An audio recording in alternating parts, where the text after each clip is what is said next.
Thank you so much for the introduction. I wrote in the chat if you might want to keep close by a piece of paper, something to write with, because today I'm so excited to share with you these very important discoveries that we've made through positive psychology that are proven through the research to help our mindset to be more positive. And today, more than ever, having all of us lived through a pandemic, and now with the issues related to the wars and so on, having this approach of this positive mindset is so important for all of us. It has an impact on our daily lives, on every decision that we make, on every action that we take. So I'm pleased and so honored to have the chance to share them with you today. And I hope that you'll find some quick takeaways that you can apply for yourself also in your daily lives. You'll see that you can actually reprogram your mind using these techniques. There are 5 basic techniques that we'll be looking at. So I'm so pleased to have the opportunity. So please keep, there will be polling that we'll be doing, and in the chat, if you have a problem with your smartphone, to be active in the participation because you can't get a QR code. You can also attach the link that we have. Please be as active and as sincere as possible. All of your responses are completely anonymous, and it's an opportunity for us to all compare notes about how we see the world and how we are approaching our lives on a daily basis. So there'll be lots of opportunity to do personal reflection, and I hope you'll be taking notes on that piece of paper that you have next to you, because there'll be 5 moments when you can actually reflect for yourself what you want to take away from this session. So prepare any questions you might have. I wrote here, prepare for the questions at the end, but as Helen said, pop them into the chat box. She's going to be curating, and thank you, Helen, for that, all of the questions, so at the end we'll be able to manage it. So just a bit about me. I'm an organizational and work psychologist, and certified as a performance technologist, and been working for over 25 years internationally. I have been blessed with the opportunity. I actually live, although you can hear my American accent, I live and work in Milan, Italy, and all over Europe and in EMEA mostly. And my background is mostly in helping. We work a lot with wellness within companies and everything about increasing the potential performance of companies and individuals and teams. So that's what our company is all about. And we are part of the Facet 5 network, which is the reason we're a part of this. And I'll be making some mention about the use of the tools. But if you want to catch more about the use of the tools for transformational or leadership culture, then catch my session on Thursday about that. So yeah, I'll just go on with it. So what do we mean by a positive mindset? So I just wanted to, so that we can all connect on what do we mean by that. It's really our approach to life's opportunities and how we see those opportunities and challenges and how we face them with a sort of a positive outlook, making the most of any potential setbacks that we might have. I know a lot of you work in this area, and resilience is such a critical issue when we face downs, and we all do. How quickly we can get back on our feet and look at it as a learning is an important aspect of our positive mindset. And seeing the best in other people, because this also opens our minds to interpret what we're seeing in the behavior out there. It doesn't mean that we're closing down or not looking at difficult issues. We do. Of course, all of us do, but it's how we interpret them that makes the difference, and the impact that we can have when we have a positive mindset on how we react to those difficulties that we actually have. It's also about viewing ourselves in a positive light.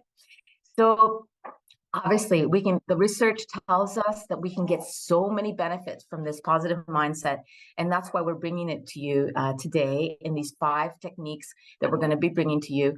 We know for a fact, research has told us that we can improve our physical and our mental health. Since COVID, we've had a rise and an increase in people suffering from managing their mental health and mindset. Their positive mindset is a lot about it. And the techniques that we'll learn today will also help us to impact that. We can boost our productivity. Certainly, we've have evidence of this also from the literature, from the research that's been done, that people with a positive mindset, and for those of you who do know Facet 5, I'm not just talking about if you have a natural positive attitude because you have maybe a medium to low emotionality, or you have a flexibility in your control. I'm talking about anybody, wherever you are on the register when it comes to Facet 5, all of us can apply these techniques. We might have to be more diligent about applying them and make that extra effort, which is a lot about our mindset too, to make sure that it sticks, so that we can practicing it makes it so that it forms a habit, and that we can become a better at what we're trying to learn in terms of these techniques. So building effective relationships also, this is so fundamental to keep the communication going, to look at things in a positive light, and people are attracted to us when we have a positive mindset. This is sort of a natural sociological impact. So the 5 habits, what are these amazing 5 habits, which we now have a proven from the literature and research that these can have an impact on our mindset? I'm going to give you an overview to begin with, then we'll look at each one and the techniques that we can apply to make it, to master them and to make them a part of our habit and habitual way of life on a daily basis. So the first is positive self-talk. The way that we speak to ourselves has a huge impact on how we react to situations. So, and how we face the day, how we face our relationships with others. Practicing gratitude helps us to focus on what we have, because we have a tendency to focus on what we don't have.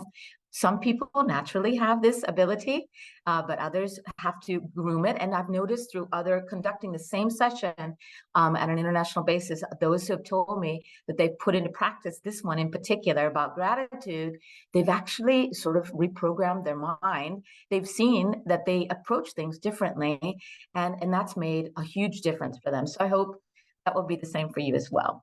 Being resilient, learning from our setbacks. We all have setbacks. It's how we face them that have the biggest impact on our way of dealing with it. So this is a huge message that we'll get across during the session.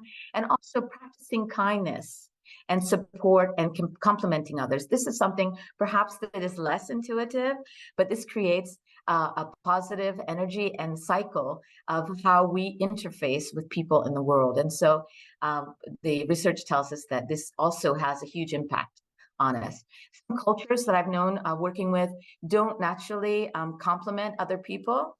And this is something that is a learned behavior, but once we do it, we notice that people have a different energy towards us, and that brings us a positive relationship with them. And taking care of ourselves more now than ever. We learned through the stages of COVID, and we've all been through it, how important it is to give ourselves time and relate to all the issues that we need physically, with our diets, with our exercise, and also mindfulness. So we'll learn that as we go through. So let's begin. How do you talk to yourself? Now, those of you who know I'm American, I live and work in Italy. This did not happen overnight.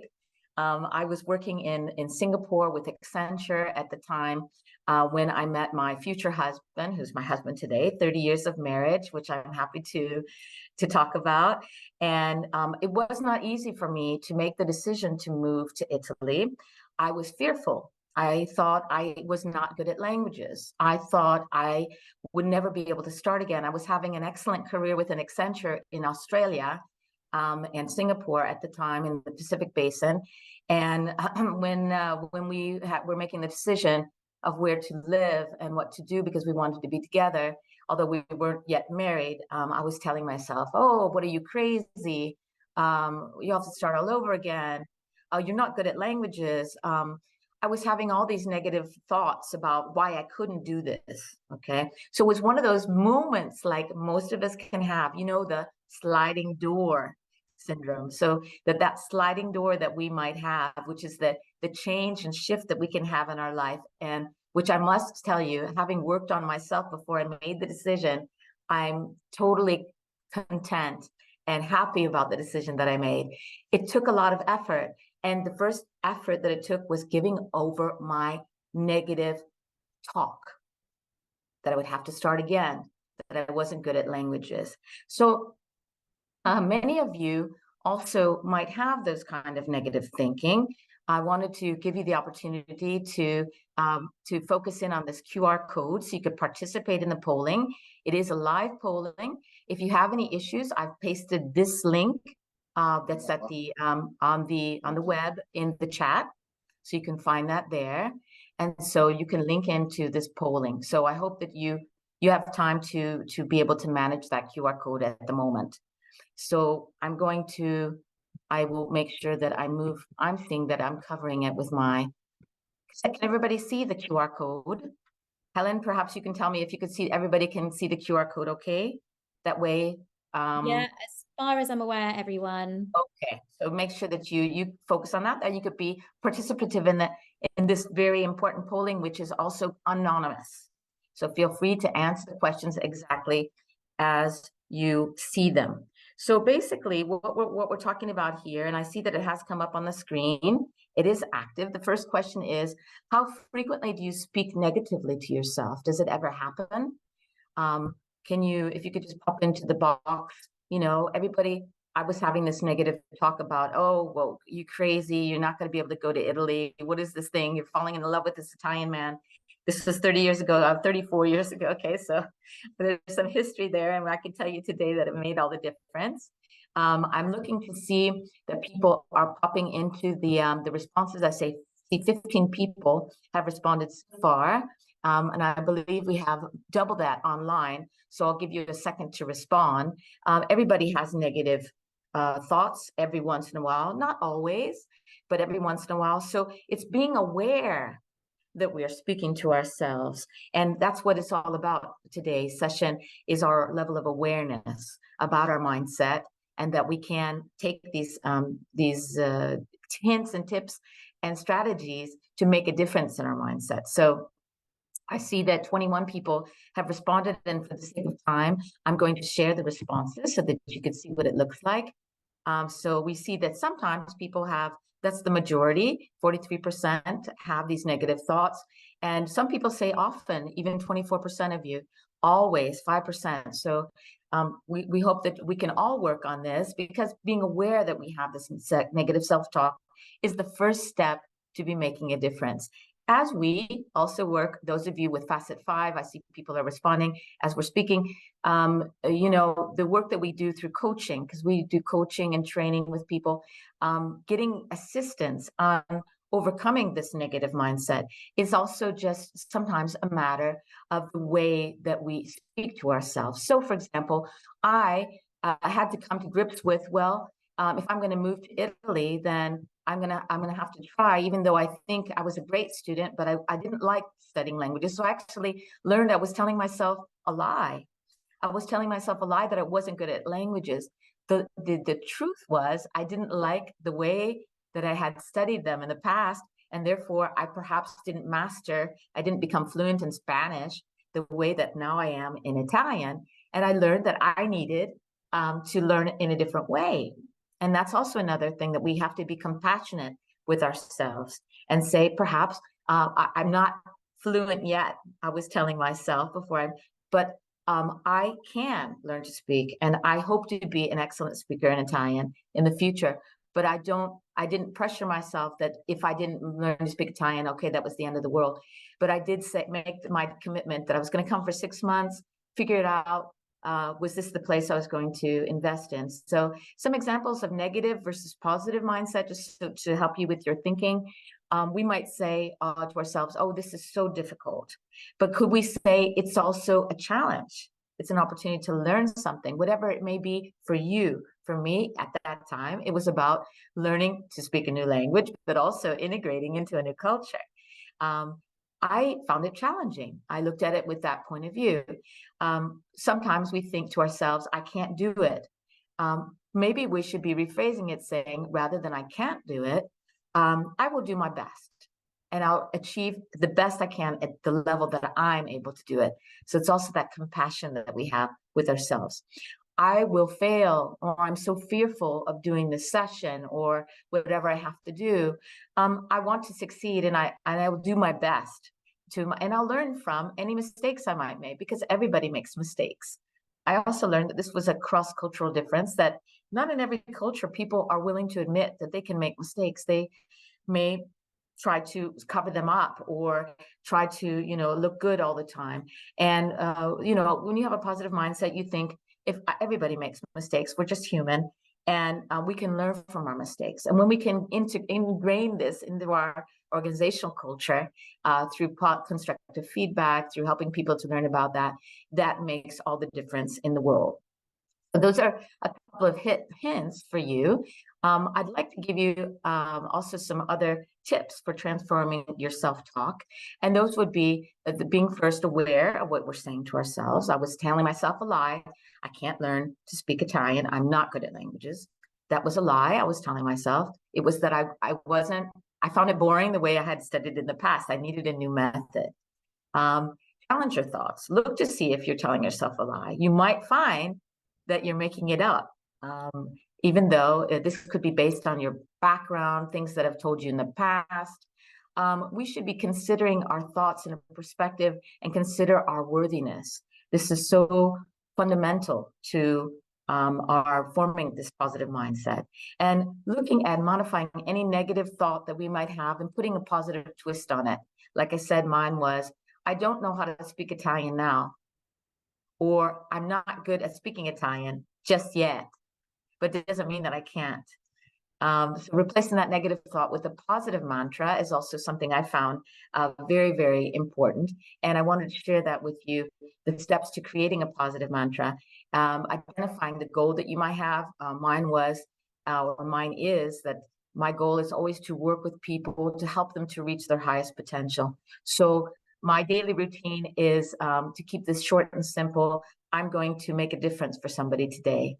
And so when I'm doing my morning stretching, which is fundamental to my beginning of my day, besides doing my mindfulness, I'm also telling myself today, even though I might be afraid of something I have to do that day or concerned or whatever, I tell myself today, I'm going to make a difference for somebody else. And this is the mantra that I practice personally.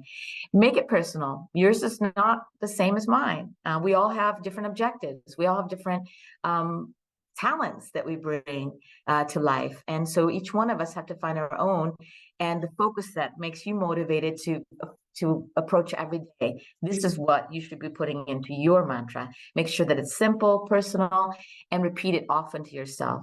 My telling myself that I'm going to make a difference for other people or help them reach their potential is very motivating for me. So this is that moment that I told you about. If you've got that piece of paper and the pen next to you, what is my most frequent negative thought that I tell myself? Think about it. You might not have had the chance before to even focus on this. Write it down on your piece of paper. Nobody's watching. It's only for you. So keep it by your side. Take a moment, think about it, jot it down, and think about how you can make a change after this workshop related to this negative thought. So jot that down, and clearly we're not going to be able to resolve it today in this one moment. Give yourself time, have compassion, jot it down on your notebook, and then deal with it and address the issue with using some of the tips that we talked about earlier. So another question that I have for the group is, do you keep a gratitude journal? Is this something that you already do? Some people do this. Others might not even know what it is. Just wanting to find out in the 33 people that are online now, how many of you keep a gratitude journal? So it's either yes or it's a no. I do it or I don't do it. This is a question to pique your interest, obviously, as it is part of the habits that we're talking about creating. And I'll share with you soon about why keeping a gratitude journal, if you're not doing it yet, could be something you think about doing. Uh, 13 of you have already responded on that. There's 33 online. I'll give it another second or two, and then we'll share the responses. So some of you who came late, you might not have seen the QR code. No worries. You can find that link to this polling, if you like, in the chat, and connect to the polling through the chat link. It's a HTTP URL. And I'm going to share the responses from everybody at the moment so we could see what we've said, because it's always interesting to see the responses. So a few of you already are doing that, 13%. Congratulations. 88% of you are not keeping a gratitude journal. So let's talk about the benefits of keeping that gratitude journal. So first of all, it's something that it takes a very little amount of time, but we have, research tells us that by spending those 5 minutes a day to keep a journal where you are focusing on your own well-being, it's impacting your long-term well-being, thinking about all the things that you have. You might be writing down in that journal, oh, I'm so thankful today that I have a bed to sleep in. I mean, we're getting down to basics here, but how many people don't have a bed to sleep in? How many people don't have, a family? How many people don't have the things that we all may have? How many people are not even considering that these are these basic aspects of life that we often take for granted? The journal and writing it down in your journal will help you to keep your focus on all the things that you do have. I'm blessed with a fantastic career, wonderful friends that support me, colleagues, incredible colleagues that support me, a network of individuals through Facet 5. Each day, if you keep that diary, and here's some tips on how to take that diary, things that you can write in it will make a difference. And I've had other participants on this workshop actually tell me they've had incredible shift in mindset because of it. Be as specific as possible. Don't write every day the things that I just listed for you, for example. It should be something important for you that you really recognize is of worth to you and you're grateful for. Go in for depth, not for breadth. In other words, try to write something specifically important to you that you're grateful for today or that day that you write it. Changing habits, which is like also not taking things for granted, takes at least 30 to 60 days, depending on the person. So keep that journal, if you're interested in doing this, for at least 30 days to make this stick. If you can, for 60 days, and even for life, you might find that it's something you decide to do for life. But focus on the depth. So not the number of things you write every day, but really thinking in those 5 minutes what you're grateful for. Make sure that it's personal. Keep it a personal note in it. It's for you. But when you really think about, I'm thankful, for example, I have a sister with MS, unfortunately, and I'm thankful for the support that I get from extended family to assist her. Those are the kind of personal things that we need to think about. And subtracting rather than adding. So don't put a bunch of things in there that are just every day, I'm happy for my health. It's what is it about my health today, I'll share with you some challenges that I've had recently that I've put into my journal on a frequent basis recently. Writing regularly and sharing. If you're able to share your gratitude, sharing with your loved ones or your friends or your colleagues how grateful you are about either their input, that they're in your lives or otherwise, that energy rubs off on them and it has a positive impact on you. Maybe we take for granted that we don't say it to others, but saying it makes all the difference. So when you start writing it down, you'll probably start telling also those around you why you're grateful for them. So it does have a positive impact on your life. And what I wanted to give to you today was this: what is the main reason today? So maybe you'll start today writing it on that piece of paper that I've given to you. What's the main reason that you're grateful? Think about one, just one. Jot it down, put it on that piece of paper. Take a moment to think about it. Don't want to rush you. And probably you've already had the chance to think that through. I think for most people, at least one idea can come through. So I'll move forward because there's so much wonderful things to share with you. Um, Resilience, that was a topic that we brought up at the beginning of the workshop. And it's so important. Our resilience is that process that we use to successfully adapt to situations. We all have difficult and challenging life situations and at work. And it's so important that we address it with the proper mindset. When we have a positive mindset, we can assist getting through those setbacks more quickly.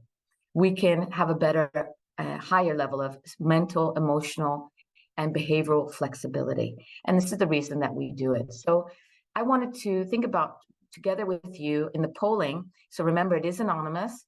If you could participate in the polling, it's great to do it. Then we can see how people are reacting out there, completely anonymous. So when you're faced with setbacks, how resilient do you feel that you are? And if this is an area that you wanted to work on, so to think about that. And so 2 or 3 people have already answered the question. You should see it on your screen. It's updating. I'm also looking to see, because I'm following it with you. Yes, it's updating on my phone, the setbacks and how resilient do we often feel, because resilience is something that we can improve through our mindset. So how we feel about it and how we see it reacting today, of course, it depends on the level of the setback we've had, the personal impact that it's had. I can tell you personally that I've had to deal recently with some very difficult issues related to my health. For example, during COVID, I was diagnosed with a very rare disease called myasthenia gravis, ocular myasthenia gravis, and I was pretty down on it. This means it was the impact on the control of my movement of my eyes. And so when I'm in a large room and when I'm walking down the street every day now, I see cross-eyed, so I see doubles. And it was it was an impediment for me, for my ego also, my concern as a trainer going into a room, being self-conscious, not being able to navigate the world very smoothly like I was in the past. And I came to a very resilient conclusion, I think. And so I'm very happy with myself on this, that when clients started asking me to come back in live in the classroom, in the training room, I was kind of hesitant to say yes. And I found that what I did was I was outing immediately this issue that I had related to my problem, because it's a real medical issue. And, it had an incredible releasing effect for me.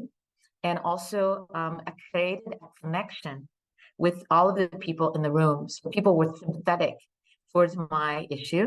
I wanted to share with you how you are all approaching resilience. So what we see today in the polling that we have is that some people feel that they, to a great extent, are facing setbacks in 27% of you, somewhat, so we can always improve. This focusing on your mindset and facing things in a different way. I'm sharing my story with you about what it took for me to get over it. I really didn't want to go back into the training room, but I decided that this was something I loved too much. How was I going to be able to do what I love and be with people the way that I love to do if I was going to tell myself, I feel stupid, I look strange, I might mess up? And I found my answer. It was outing about it. And so that was helpful for me. So thanks for sharing that information. And we go on to another question, which is about which of the following tips, my thing is covered tips 4, I'll look at it on my phone. And so which of the following tips for resilience do you already practice? So this will give you an idea that we can be practicing all of these. You might be doing some of them already. It's to help you to raise your awareness that there's many ways to increase our resilience. And so I wanted to give you a chance to think about it. You can answer more than one. So we should have a number well over 31 here of all the people because you're going to be answering more than one, probably. Many of you work in the field of coaching, or you work as a trainer, you're helping people as a counselor. So hopefully we're also working on ourselves with those things. I'm seeing numbers really high, good. So, I mean, answer the ones that you really feel are good for you, and then I'll use the results to then debrief the answers related to these tips or approaches that we can use to increase our own resilience. They're all positive ways that we can increase our resilience. So I'm going to share with you the results. People are still responding. I see 52 already. So let's see what came out of it. So the tips that we can be doing. So the largest proportion of you are accepting that change is a part of living. Absolutely. We can't expect that the normal is that things will change, not that they will stay the same. And as soon as we start to, it seems like a banal, perhaps statement, but how many people operate in this world thinking, no, things have to stay the same. And once we do realize that actually things are going to change, nothing is permanent. Number one, we become more grateful for what we have. Number two, we approach them with much more flexibility, and we embrace the change. So glad to see that 26% of you are already practicing that one. Then we've got the next biggest one is 23% on viewing crisis as temporary and passing moment later from us to learn from. Absolutely. Every crisis, every mistake, everything that happens to us, we can always learn from these things and improve the way that we react to them. So that's a great thing that 23% of you are doing that already. 21% are taking decisive actions within your sphere of control. Absolutely. We have to know what is our sphere of control to be able to control it. So that's a fantastic thing that you're doing. We have to know, is this within our sphere? What can I do about it? Take action. Is this out of my sphere? Let it go. Don't worry about it. It's not something that you can actually impact. Make sure that you're actually assessing properly what is in your sphere of control and not telling yourself that it's somebody else's control, because then you might not take action. So that's an important proactive thing to think about. And the ones that we haven't mentioned so far are the lower ones. So 18% of you are looking for opportunities for self-discovery in all adversity. Absolutely. How much we learn about ourselves. I think we learn more from projects that fail or attempts that we make that fail if we take the opportunity to reflect on them more than sometimes when we have a success. Of course, we always want to try to replicate the successes, but how often do things fail? We can learn from them. If we think about it that way, we're going to increase our flexibility and our resilience. Absolutely. Setting achievable goals and moving towards them. That was the one that was lowest for each one of us. Interesting. When we have a low determination or low factor of will, we might not set goals for ourselves. And this might have the impact that we see that without setting goals, it doesn't push us forward also to be more proactive. So that's an interesting aspect, outcome that we've had. So these were all of the comments that we made. So basically the slide is just a repetition of the polling that we had to get people to reflect. And so hopefully I helped you to reflect, and you can write it down right now, what came up for you during that reflection.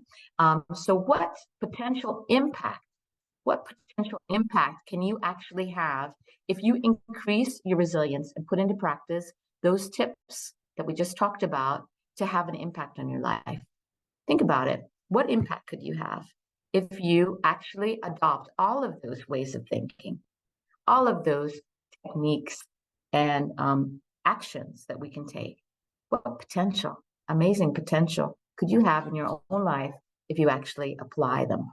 So think about that.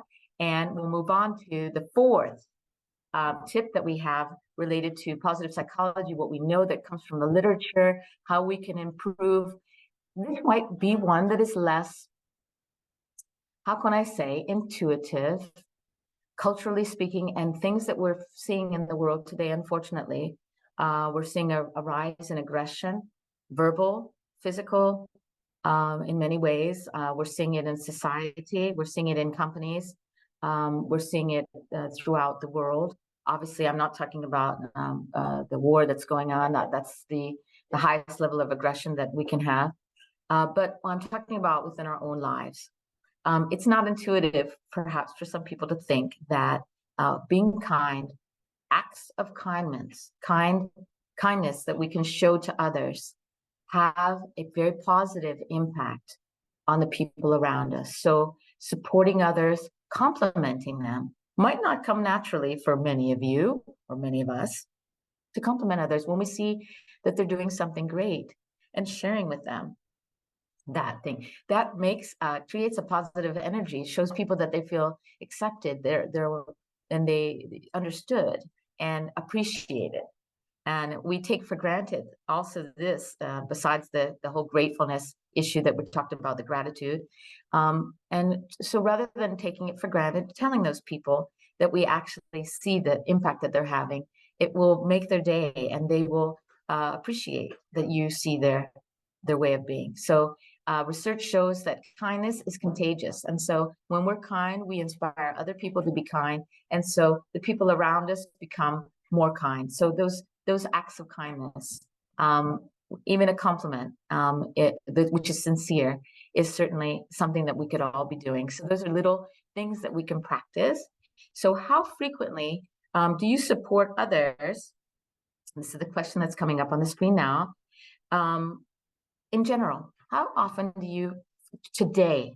Now I know we've given you the tip, but talk about today and yesterday. How often do you actually support others, compliment them, or assist them in some way in overcoming some challenge they have, gratuitously? Now I'm not talking about your clients. I'm not talking about, I'm talking about on a daily basis, the people that are around you, doing those things to support others, that kindness, or complimenting them. Think about it. 15 people have already responded. We have 33 people online, so I'm looking forward to revealing the results. So important, this act of support that we show to others. Of course, within a company or your team, as a manager or a leader, we all know that that's important.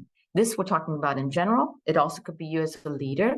We're working within companies right now where the leaders interviewed have actually said to us that they don't support their people to develop as much as they realize they could.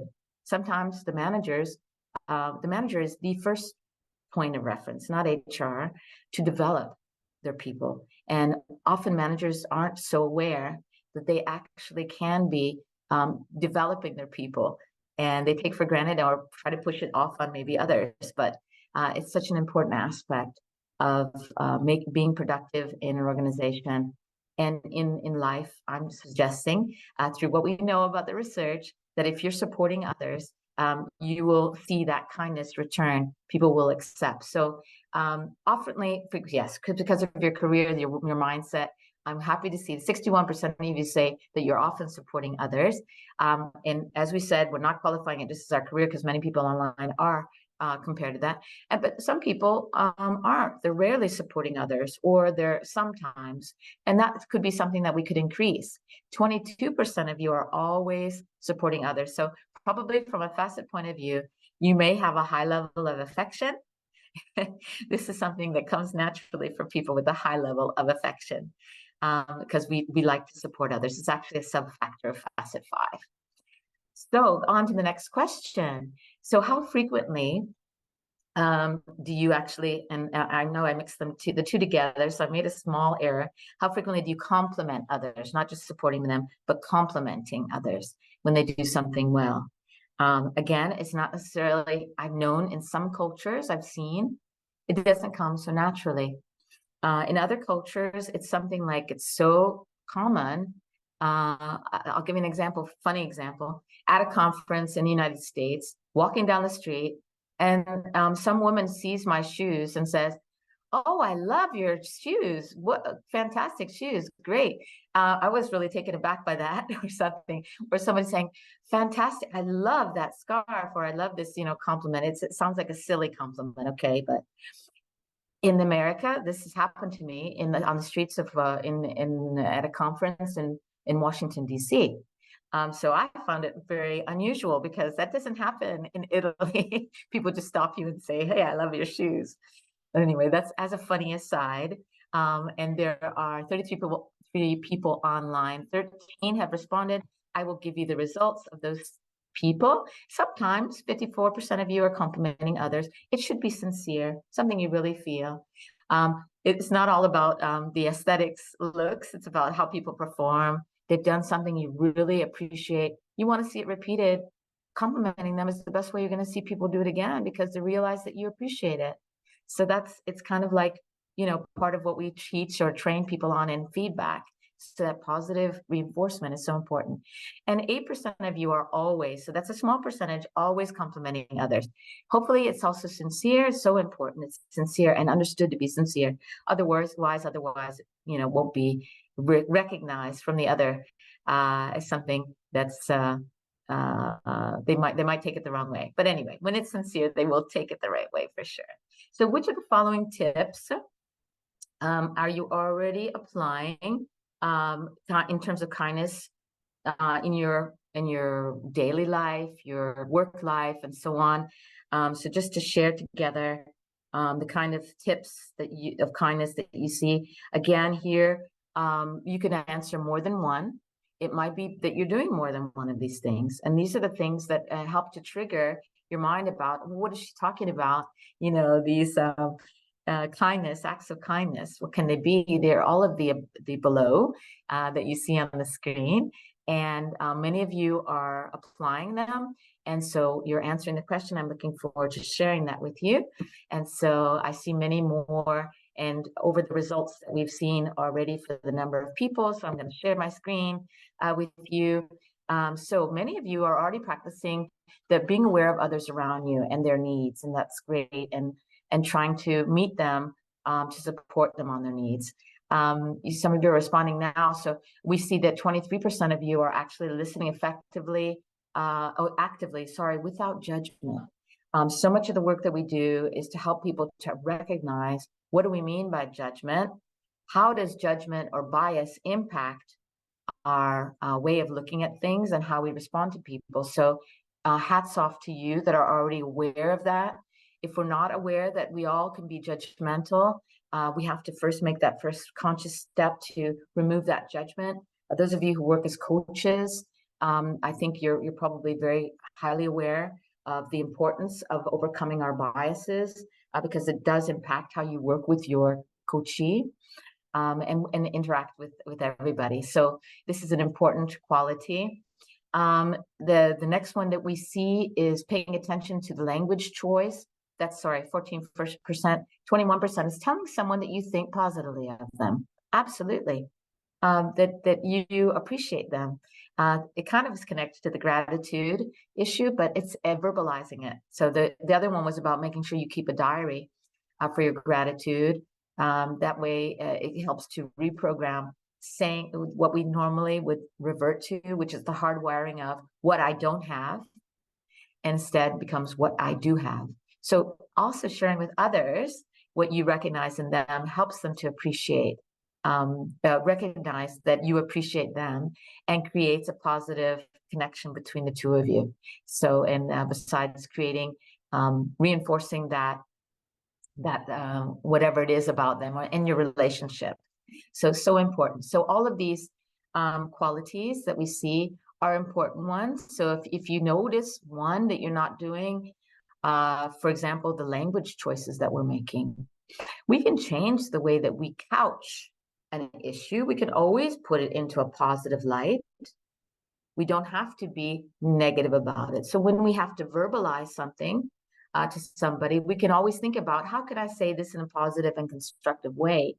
And this will help people to recognize and to listen to what you have to say. So you'll get a positive return on the feedback that you give, but not only, you will help them to understand that what you're doing is an act of kindness.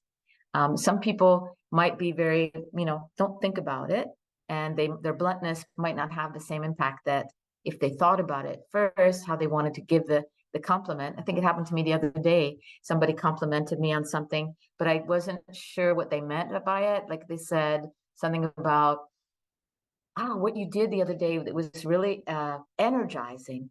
At the same time, it also took a lot of energy. So when they said it, I thought, are they saying that it was difficult for them? So I had to clarify with the question and so on. At the end of it, they were complimenting me and they were saying that they got energy from it, but they also had to put in energy. And I suppose they were unexpecting of that. And but at the all in all, they got a lot out of what we had done in the it was a coachee. That's what I'm thinking of. It was a coachee that I have in Germany that mentioned this. And so it's kind of, funny. So the way that we verbalize things and putting it into a positive light also has an impact on how people receive it. So tips for being more kind are all of the ones we've looked at.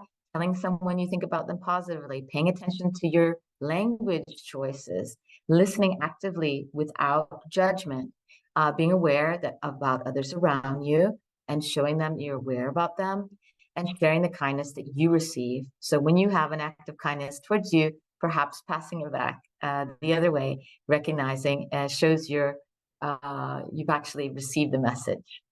Great. So that was 4, and we wanted to jot down on your piece of paper that you have next to you all these thoughts, this reflection. What will be your first act of kindness after this workshop? Think about it. Write it down. One thing that you haven't done yet. That first act of kindness, and who will it be with? Jot it down, and please take action on it after the workshop. And this will be the beginning of your first experimentation for some of you on some of those new skills or techniques to see the reaction that you get from people. You might be surprised, especially those of you who said that you rarely give positive reinforcement or kindness to verbalize your appreciation, perhaps, of other people. You'll be surprised at the reaction you might get. So looking forward to hearing follow-ups on that. I'll be giving you my email at the end. So hopefully we'll stay in touch and you'll let me know how things are going. Taking care of ourselves. This is something that is fundamental. I think that women, especially more than men, I mean, from a societal point of view, because generally speaking, women who are the child bearers and often have the responsibility also in the home. You might be a mother and a career woman, like I am and have been. We rarely find time to take care of ourselves and dedicate that time, which is so necessary it's kind of like the signal that you get when you're on the airplane, if you have the oxygen mask. First, put oxygen to your face before helping others so that you make sure that you can help the people around you. Because if we don't take time out for ourselves, we miss the level of energy that we need to be there for those other people the way that we want to be. So it helps us to be the best of who we are when we have to deal with others. And here I can tell you also I think I told you about my issue related to my eyesight. This is an autoimmune disorder, apparently. And so I have to be very cautious to make sure I get enough sleep and that I take care of myself so that I don't have any issues related to that. I mean, I can see better when I get more sleep than when I don't get enough sleep. So that does affect it. So this is just for me, but think about for yourself. I wanted to see if you're dedicating enough time to yourself. So think about that.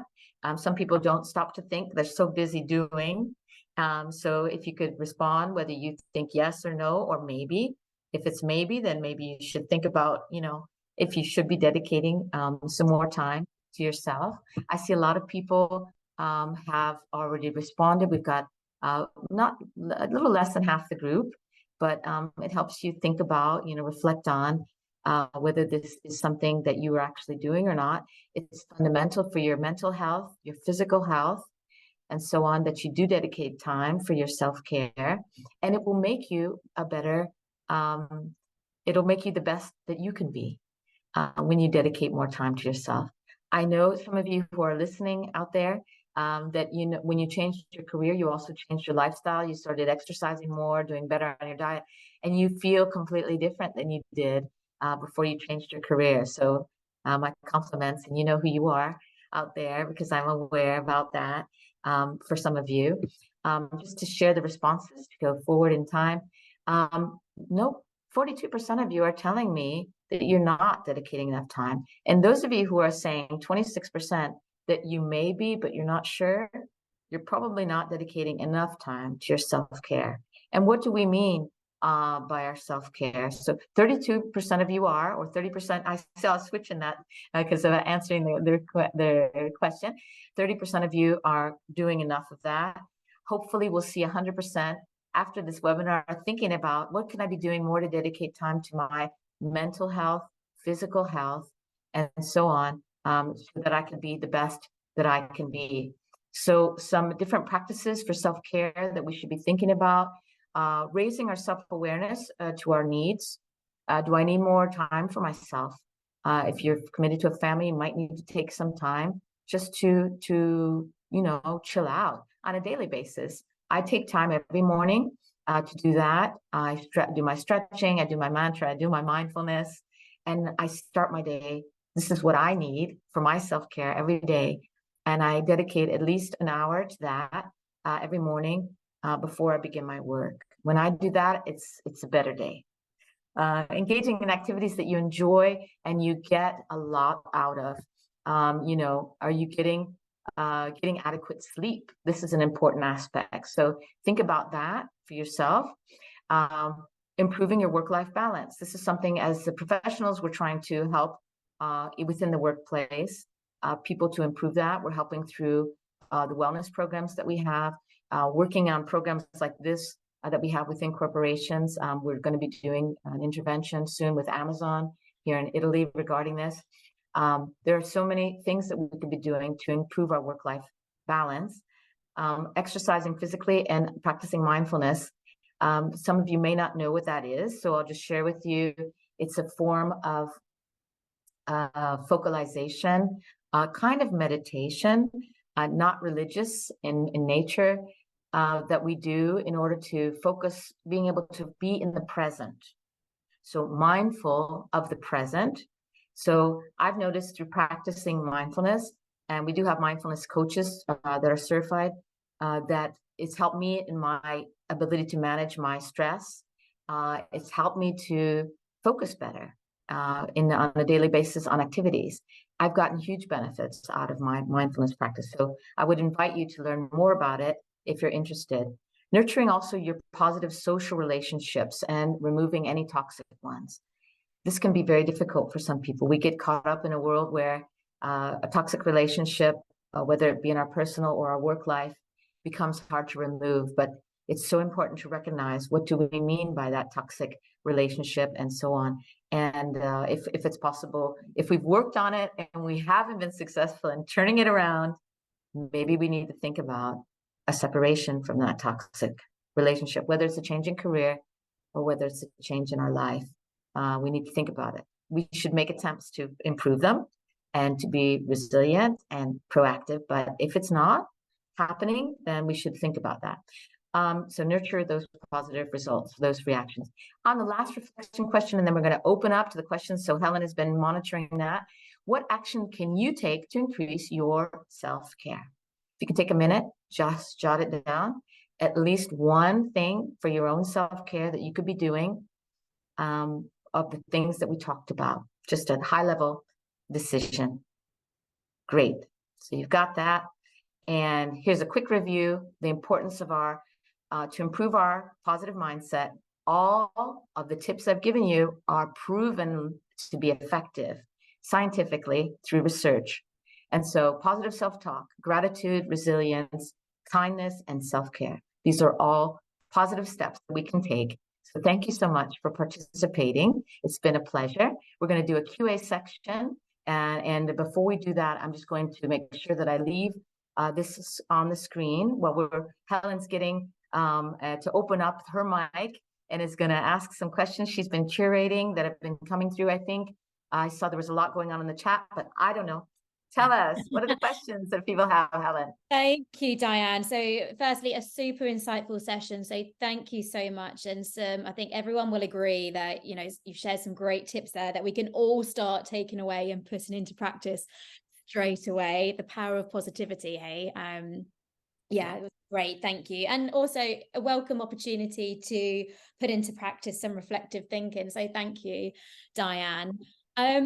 So yeah, questions. Does anyone have any questions for Diane? Please feel free to fire away. You can either pop them in the chat. I'm happy to read those out for you, or you can feel free to unmute yourself and ask away. Okay, so they weren't in the chat, so I didn't know what was in the chat so far. No, 'Cause I didn't not as yet. Not as yet. Anyway, Okay, so no worries. we'll give people some Any time. questions people want to have to open up the mic, ask away. That's the fastest way.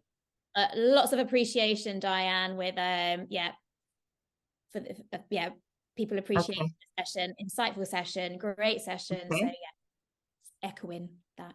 Okay, super. No, I see that in the chat now. Oh, no questions. Okay, either I did Not a for now, fantastic but job explaining. yeah, feel free to, if there's anything you'd like to follow up with, then obviously you've got Diane's details here on the screen. So feel free to touch base with Follow. Diane directly, or either way, ping those through to us at Facet 5 and we can forward those on to Diane as well. Super. Thank you so much. Thank you for hosting Facet 5 Global. Thank you, Helen, for monitoring the whole event and for helping out. I heard a lot of popping in and popping out, so there must have been an issue from technology point of view. And I thank you for everybody for participating actively. It made the session more interactive, and I'm so glad that it was useful. I'm seeing fantastic responses from you in the chat, and so thank you for showing your appreciation. Thank you very much. I'm so glad. So I hope we can get the chat. So I'd love to see, who was saying what, and if we can download the eventually. You can do that. Yeah. Chat. For those of you who are interested, if you're still on the line and you want to receive the sort of the overview of what we did in a format, you send me an email. I'm happy to send you. I have a one-pager that sort of does an overview. It's a worksheet that we give out when we're in person. That I would be happy to share with you. So just send me an email and I'll happily do that with you. So thank you, Diane. Thank you. Thank you. Great. All right. Yeah, we have more sessions happening. We do. People are logging off to then log into other sessions. So right. In fact, there's a session just after mine that I'm hoping to go to. So great. Hopefully we'll let everybody go then.